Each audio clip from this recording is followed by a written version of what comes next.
What's going on, guys? It's Hayden. I hope you're having a good day so far, and welcome to a new video about stocks. So I got interested in the stock market when I was around 16 or 17 years old and started buying stocks maybe before I was even legally allowed to buy stocks.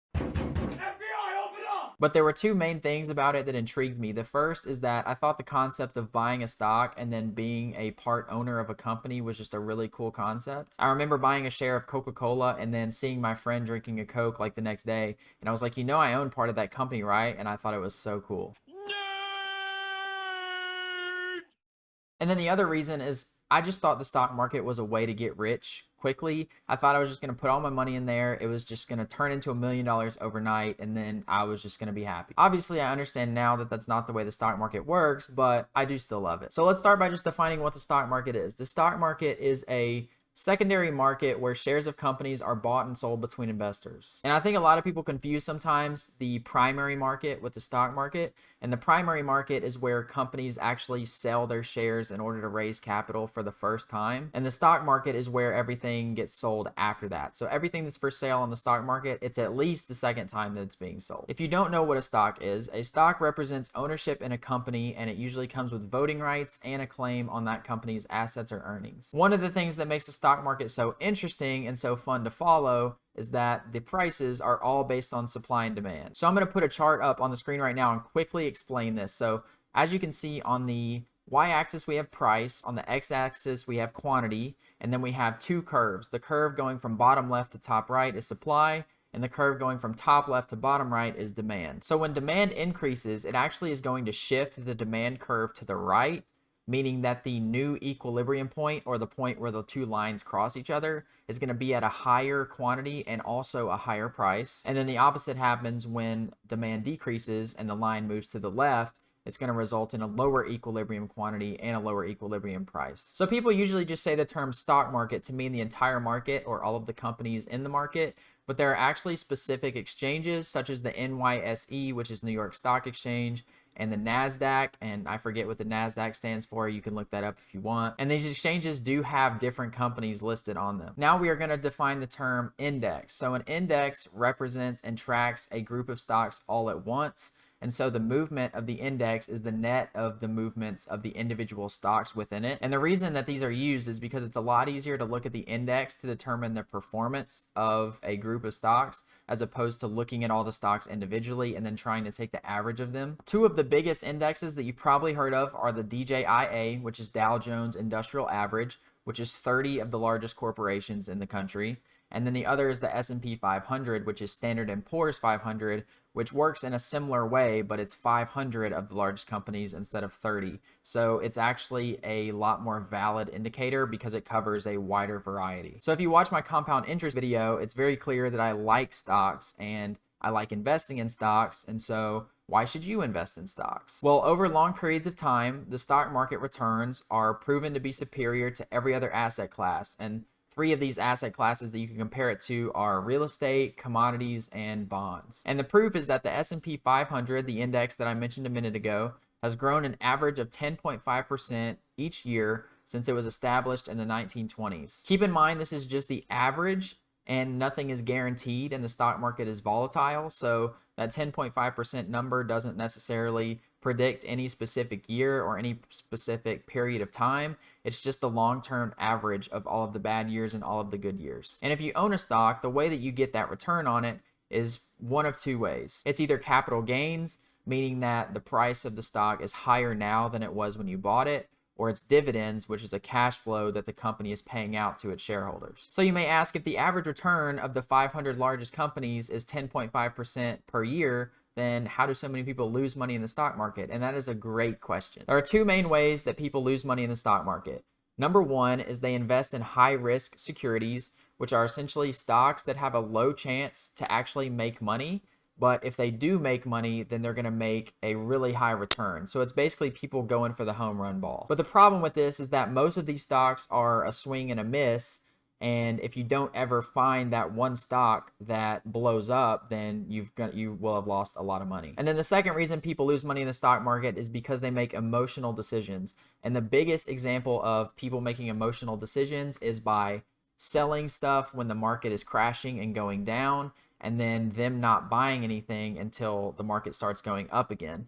But the problem with that is that period in the middle, when it went from a bad situation to a good situation, that difference is where a lot of the gains happen. And so those people miss out on all of those gains. And this is me telling you not to do those two things. So if that's what you should not do, then what should you do? What should you invest in? And to answer that question, I'm first going to define the term ETF, which stands for Exchange Traded Fund, which is a basket of stocks that come together. And these baskets of stocks, or ETFs, are actually created by financial firms and not actual companies. And the way it works is that the financial firm will buy all of the stocks that it wants to include in the ETF, and then it'll sell the shares of the ETF that are entitled to the profits of that group of stocks. There are thousands of ETFs out there that you can find that track groups of stocks in different ways, such as industry ETFs that may track the airline industry or the energy industry or technology. There are index ETFs, which I'm going to get a lot more into in just a second, but you can have an ETF that tracks,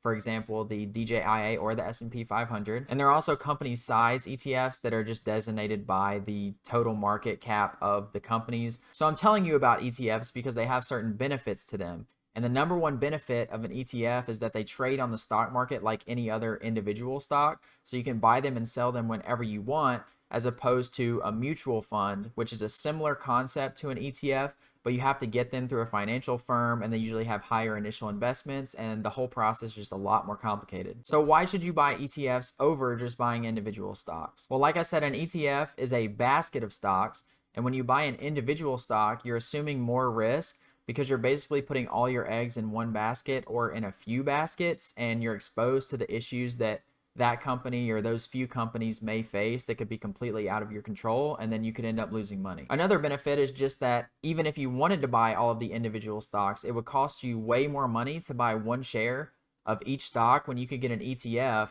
for the price of one of those stocks that gives you a piece of everything. In my opinion, these days, you should not invest a large portion of your account into individual stocks unless you know you have the knowledge and experience that you need to actually determine which ones are good to buy. So those skills that you need is, first, you need to know how to analyze companies' financial statements and determine what the financial statements mean for the future. You also need to know how to look at press releases and statements by executives at that company that may give you some insight as to things the company is planning to do in the future. And then you have to gather all of that information, put it into one thing to try to make a projection about what the value of the company will be in the future, or essentially what you think the stock price is going to be in the future. So then you can determine whether whatever the price is right now is worth it. And I actually took a class in college, a year-long class that taught me how to do all of these things, and I still don't do it. And the reason I don't do it is because it's very time-consuming.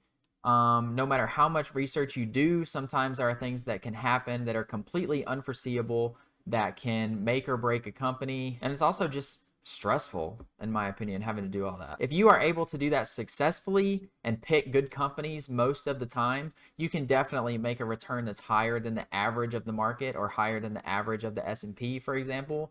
But I leave that up to professionals who wake up and go to work to do that every day, who are, good at it and have years of experience doing it. So by now you probably realized that I'm going to recommend you to buy ETFs over stocks. So this is the main ETF that I'm going to recommend right here, which is the Vanguard S&P 500 indexed ETF. And as you can see, I pulled this up right here to show that year to date, it's down 17.7%. I think at the worst point, it was down 24 or 25%, something like that. So as I mentioned, ETFs are not created by companies, they're created by financial firms, and there are three huge financial firms that have an S&P 500 ETF, which is the main one that I'm going to recommend. The first one is Vanguard, which is VOO, and as you can see that I was talking about, this is $361 for the ETF that will get you a share in 500 different companies. And if you actually went to buy one share of all of those companies individually, it would be, I don't even know, probably $100,000 or more, I would guess. That's just a rough guess. It would be a lot of money. But this one is Vanguard. SPY is another one. That's essentially the same exact thing. That's from Spider. And then IVV is also the same thing. S&P 500 ETF, but this one was from a company called BlackRock. So it doesn't really matter which one you choose to buy. I like Vanguard just because I've used Vanguard for a long time. Something else you can buy if you want to diversify even more is one called VTI, which is also Vanguard, and it is a total stock market ETF. And what that means is instead of tracking the 500 biggest companies, it tracks a little bit of everything, and it's more reactive to the entire stock market as opposed to just the biggest companies. And the other two companies I mentioned earlier, Spider and BlackRock, will also have a version of this. I don't know what the ticker symbol is off the top of my head, but just put that name in the front of it and then type total stock ETF and you'll find it. And then the last one that I'm going to talk about is a total international stock ETF, and I actually forgot the ticker symbol for this one, so I'm just going to type Vanguard International Stock ETF. Yeah, this is the one I have. So this one is VXUS ticker symbol. And essentially what this is it gives you exposure to other companies that are based in other countries in the world, and it gives you access to other markets in the world. And as you can see, one share of this is super cheap. It's only $53. And the reason you might want to have a little bit of this in your portfolio is because it just helps with risk even more. So obviously right now the US is not, our economy is not doing great. Our stock market returns this year have not been good. And so if you have a little bit of your portfolio in the international stock, if the rest of the world is doing better or certain countries are doing better, then your return on this will be not as bad as the US results, or may even be good. So now is actually an incredible time to invest in the stock market because it's a down year. The S&P 500 right now is down over 17%, and at the worst point it was down 24, 25. And the reason down years are the best time to invest is, number one, everything's on sale. So everything is cheaper. So whatever amount of money you're looking to invest, you can buy more shares or more ETFs or whatever you're buying. You can buy more with the amount of money that you're investing. And then also, if you invest in a down year, it essentially takes that down year out of your average going forward. And so there's a lot higher chance that going forward, you'll get that 10.5% average or even higher than that. So one thing I will just touch on really quickly is I know a lot of people say that you need to have part of your portfolio be bonds. And a formula that I've seen that people use for that is take whatever your age is and make that percentage of your portfolio bonds. The reason you might want to do that is because bonds are usually more stable and less volatile. And so if you have part of your portfolio in bonds, then whatever the stock market is doing is not going to affect your overall return as much. But the downside of it though is that bonds also have a lot lower return than stocks. So it really depends on what your investment goals are. If you're like me and you're planning to invest and hold on to the investments for a really long time, then you're not really concerned about short-term fluctuations in the stock market, such as this year. And so I would recommend to just have 100% stocks, because if 100% of your portfolio is stocks, you're going to be getting the most return possible. However, if you're older, and for example, if you're someone that's looking to retire maybe in the next 5 years or 10 years or something, then you probably want to have a lot higher portion of your portfolio be bonds, because you don't want to leave up to chance what the stock market is doing when you're going to end up needing your investment money. So lastly, I might make a different video about this in the future if it's something that would be helpful to you guys.